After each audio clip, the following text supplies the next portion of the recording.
Battery rickshaw चालकों ने आज अपनी 3 दिवसीय हड़ताल की शुरुआत कर दी है। ई रिक्शा चालकों ने यहां पर आज अपनी हड़ताल की शुरुआत की। इंदौर के चिमनबाग मैदान पर सैकड़ों की संख्या में ई रिक्शा चालक अपनी मांगों को लेकर पहुंचे, जहां पर अध्यक्ष राजेश बिड़कर के साथ ही कई लोग मौजूद थे। जहां पर ई रिक्शा चालक अपनी मांगों को लेकर यहां पर खासे नाराज भी दिखाई दिए। उनकी मांग है कि अगर उन्हें नजरअंदाज किया गया तो आने वाले समय में उग्र आंदोलन भी किया जा सकता है। 7000 ऑटो ई रिक्शा चालक इंदौर से संचालित हो रहे हैं। चिमनबाग मैदान पर आज यह सभी लोग मौजूद थे। इनकी हड़ताल के कारण यात्रियों को भी खासी परेशानी का सामना करना पड़ा। वहीं पर महासंघ के अध्यक्ष ने कहा है कि यदि मांगों को प्रशासन नहीं मानता है तो आने वाले दिनों में कोर्ट की शरण भी ली जाएगी। उन्होंने कहा कि मोटर व्हीकल एक्ट के नियम के तहत बैटरी रिक्शा ऑटो रूट को दरअसल यह दिशा निर्देश जारी किए गए हैं जो कि सरासर गलत है। वहीं पर नए 23 रूट तय किए गए हैं जिससे ना तो ई रिक्शा चालकों का घर चल पाएगा और ना ही इससे कुछ सुधार हो पाएगा। इसको लेकर जनप्रकाशन न्यूज के संवाददाता नीरज बोरासी ने खास चर्चा की है।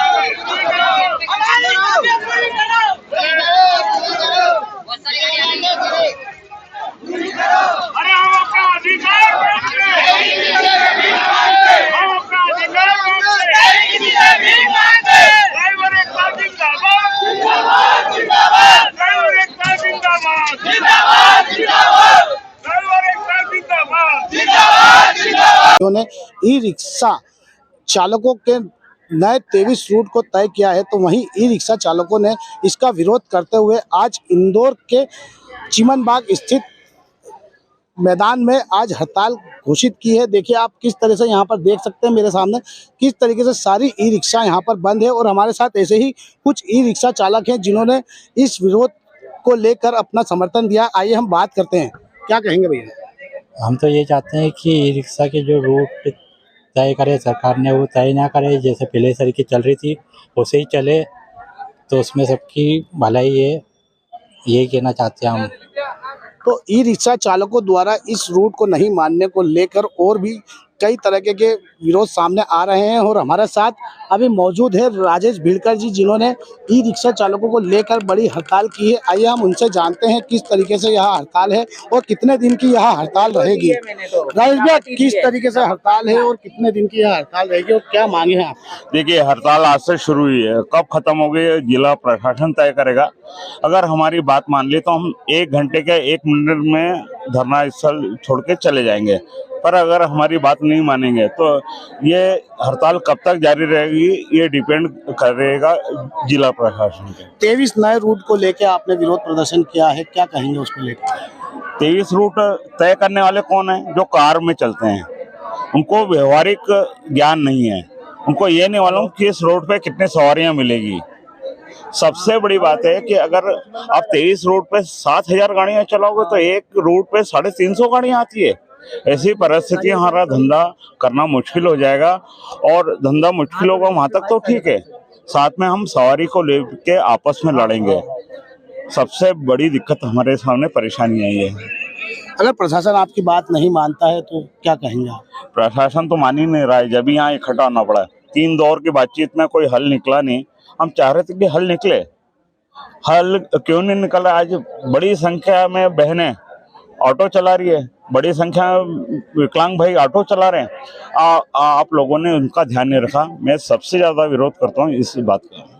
हमारे साथ लेडीज जो हैं वो भी ऑटो चलाती हैं, आइए उनसे भी जानते हैं किस तरीके से इस चीज का विरोध कर रहे हैं। क्या कहेंगे आंटी? भाई साहब, हमको जब मुख्यमंत्री जी ने गाड़ी दी है 15 महीने के लिए, कमलनाथ सरकार बैठी थी, उन्होंने गाड़ी लॉन्च की है। आज अगर हम 3 किलोमीटर के दायरे में घूमते हैं तो हम लोग कैसे कमाएंगे और कैसे खाएंगे? ये तो गलत तरीका। उस समय इन्होंने बोला नहीं, बोले प्रदूषण रहित गाड़ियां खूब चलाओ, इंदौर शहर में कहीं पे भी दौड़ाओ। और आज ये लोग हमारा रूट बना रहे हैं तो हम सुबह अपने बच्चों का कार्य देखते हैं, उसके बाद में गाड़ियां चलाते हैं, गाड़ियों की किस्त भी है, तो हम कैसे क्या करेंगे? आप क्या कहेंगे? सरकार से हम यही कहना चाहेंगे कि अगर हमको रोड बांध दिए जाएंगे तो हम हमारे बच्चों को कैसे पालेंगे, कैसे पोसेंगे। जब हमको गाड़ियां दी थी तो बोला था पूरे इंदौर में आप लोग चला सकते हो बेफिक्र होके। आज हमारा घर चलता है, रोजी रोटी उसी से चलती है, और जब वो गाड़ियां नहीं रहेगी, हमको रोड दे दिया जाएगा तो हम हमारे बच्चों को कैसे पालन पोषण करेंगे।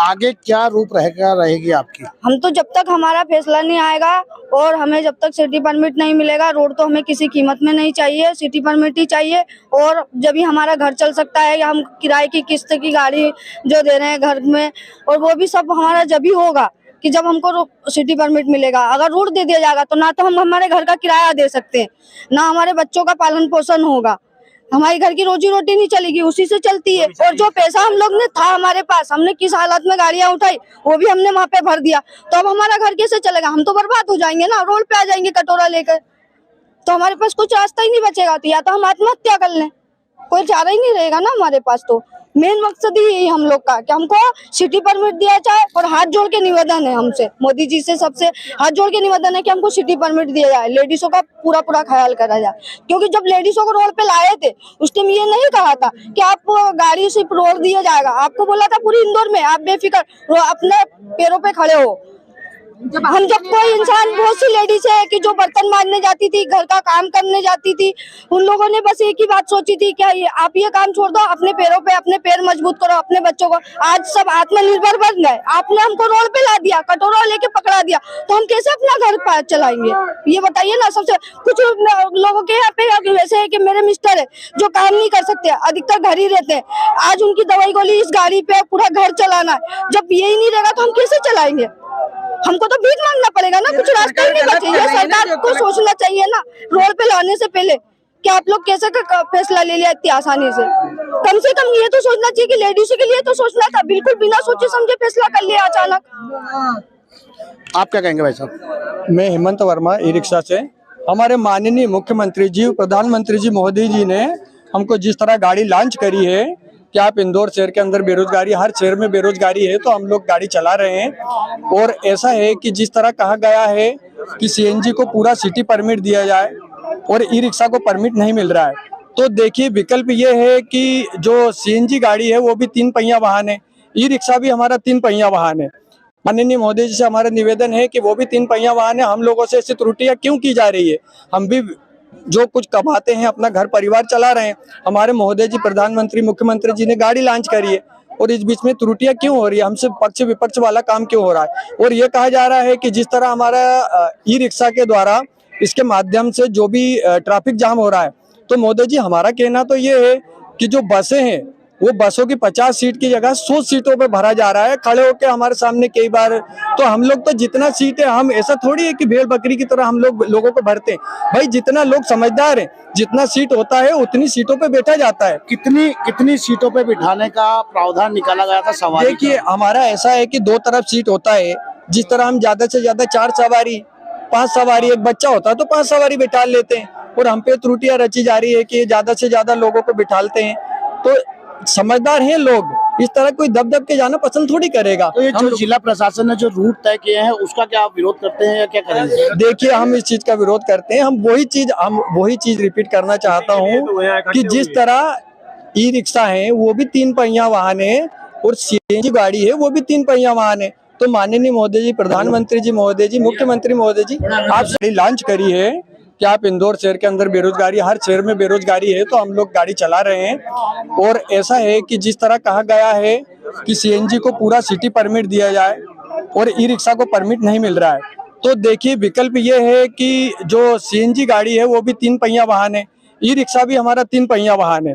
माननीय मोदी जी से हमारा निवेदन है कि वो भी 3 पहिया वाहन है, हम लोगों से ऐसी त्रुटियां क्यों की जा रही है?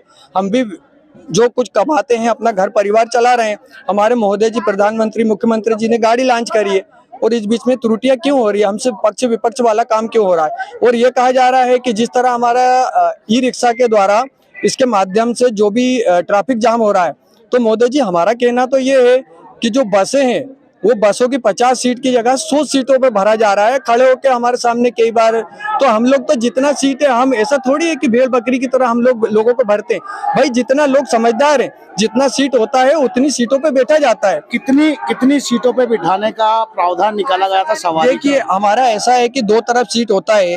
जिस तरह हम ज्यादा से ज्यादा 4 सवारी 5 सवारी, एक बच्चा होता है तो 5 सवारी बिठा लेते हैं, और हम पे त्रुटियां रची जा रही है कि ज्यादा से ज्यादा लोगों को बिठाते हैं।